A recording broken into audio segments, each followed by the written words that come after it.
یہ ہماری قسمت میں لکھی ہوئی ہے. ایوب خان کا دور ہو، بدترین اور انتہائی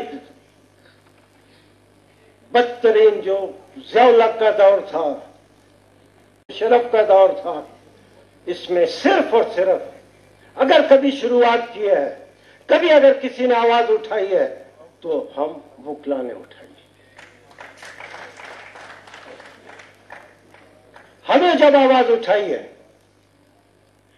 ضیاء الحق کا دور جس کو میں ہمیشہ ایک بہت بدترین اور بڑے برے الفاظ میں یاد کرنا چاہتا ہوں مگر یہ موقع نہیں ہے، اس کے دور میں یہی لاہور شہر میں اس وقت آواز اٹھانا، اس وقت ضیاء الحق کے خلاف بات کرنا تو بہت بڑی بات تھی. کوئی شخص اپنے گھر میں بیٹھ کے بھی اس کے خلاف بات کرنے کی سوچ نہیں سکتا تھا. ہم یہی وکیل تھے، یہی کالا کوٹ، یہی کالی ٹائی تھی. اس زمانے میں 3,500 اور 4,000 وکلا لاہور میں جمع ہوئے، لاہور ہائی کورٹ کے لان میں جمع ہوئے، اور ضیاء الحق کو اس کے لاہور میں، اس کے دارالخلافہ لاہور میں، اس کی آنکھوں میں آنکھیں ڈال کر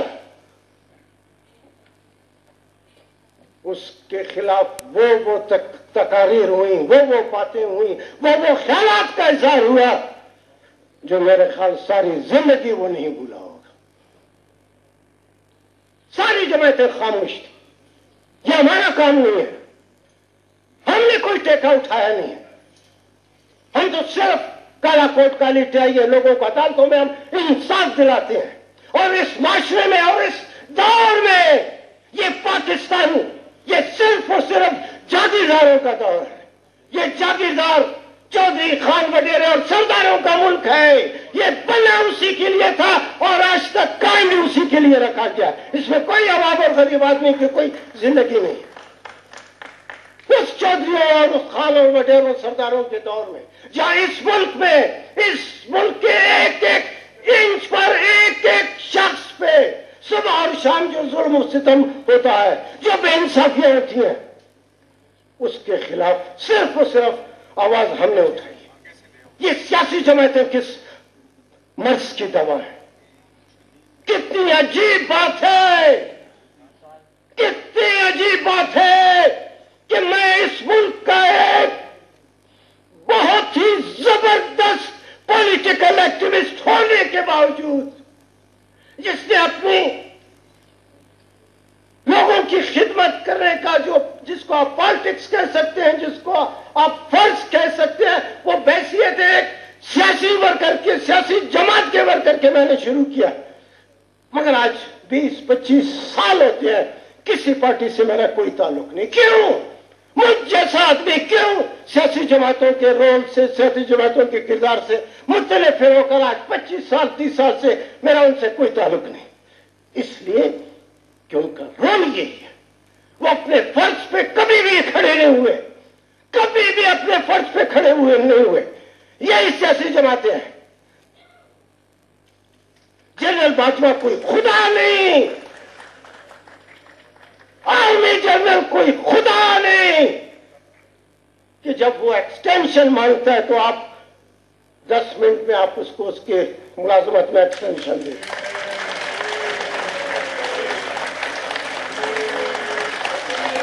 جب وہ ایکسٹینشن مانگتا ہے تو آپ پارلیمنٹ میں بیٹھ کے 10 منٹ میں اس کو دیتے ہیں اور باہر آ کر میڈیا کے سامنے، صحافیوں کے سامنے آپ رونا روتے ہیں. کیا یہ دوغلا پن کس لیے؟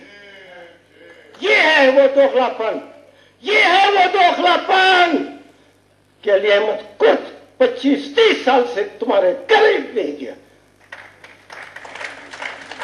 تمہارے قریب نہیں گیا. آج میں زندہ ہوں، تم زندہ نہیں. میں ابھر رہا ہوں اور تم ڈوب رہے ہو. آج اس بڑے مجمع میں تمہارے خلاف میں بات کر رہا ہوں. کیا سیاسی جماعتیں، کیا سیاسی رہنما، کیا کردار ہے تمہارا؟ پارلیمنٹ کتنی مقدس جگہ ہے، بہت مقدس جگہ ہے. ادھر لا کے صرف آپ نے گونگوں کو بٹھا دیا ہے.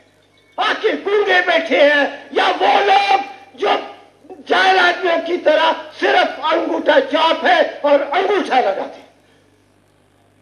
یہ ملک ایسے نہیں چلے گا. یہ ملک کسی کے باپ کی جاگیر نہیں ہے. یہ ملک کسی کے باپ کی جاگیر نہیں ہے. یہ ملک ان بلوچوں کا بھی ہے جن کی مسخ شدہ لاشیں آپ صبح شام پھینکتے ہیں. یہ ملک ان پنجاب کے غریب لوگوں کا بھی ہے جو روزی کمانے کے لیے جن کو اس خوبصورت ملک میں روٹی نہیں ملتی. تب یہ ملک پنجاب کے ان غریب لوگوں کا بھی ہے اور بالکل ہے جو تفتان اور مکران کے ساحل سمندر سے روزی کمانے کے لیے جب جاتے ہیں تو ان میں آتے لوگ واپس اپنے گھروں کو نہیں آتے, وہیں پہ ختم ہو جاتے ہیں. کیوں؟ یہ ملک صرف جنرلز کے لیے بنا ہے, یہ صرف ملک جاگیرداروں کے لیے بنا ہے, ان کے بچوں کے لیے بنا ہے. اور یہ ملک ان سندھیوں کا بھی ہے جس کو آپ اس ملک کے عوام ہی نہیں سمجھتے. اور یہ ملک ان لوگوں کا بھی ہے بہادر اور بہت بہادر پٹھانوں کا ملک, جس کو آپ صرف اگر وہ فوج میں آئے اور ملیشیا میں آئے تو آپ اس کو روزی مہیا کرنے کا موقع دیتے ہیں, نہیں تو خوار در پتر سارے ملک میں پھیلے ہوئے. کیوں؟ اس لیے کہ آپ چاہتے ہیں کہ یہ ملک صرف اور صرف اس طریقے سے چلے جس طریقے سے تم اس کو چلانا چاہتے, مگر نہیں ہوگا ایسے.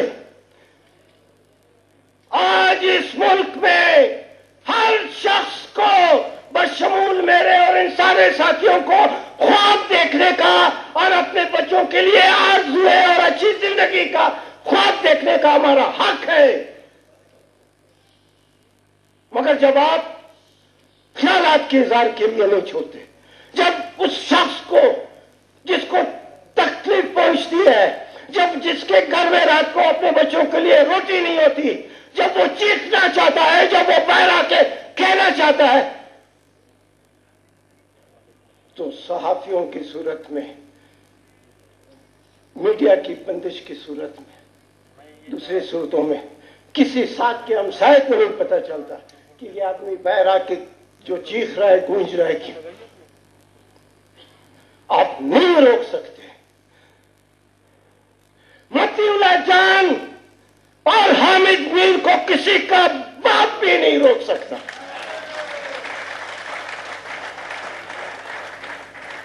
اس ملک میں ہم وکیل ہر اس شخص کے ساتھ ہیں, ہر اس شخص کے ساتھ ہیں جو باہر نکل کر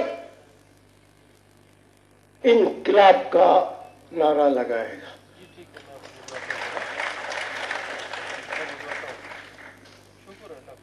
ہم کالا کوٹ کالی ٹائی ہم لوگوں کی آواز ہے, ہم لوگوں کی آواز ہے, غریب لوگوں کی آواز ہے, وہ مظلوم لوگوں کی آواز ہے, وہ غریب مسکین لوگوں کی آواز ہے. وہ جو سوچتے ہیں ہم باہر آ کر اس آواز, ہم آج اس ملک کے غریب اور مظلوم لوگوں کی آواز کی گونج ہے, ہم گونج ہے.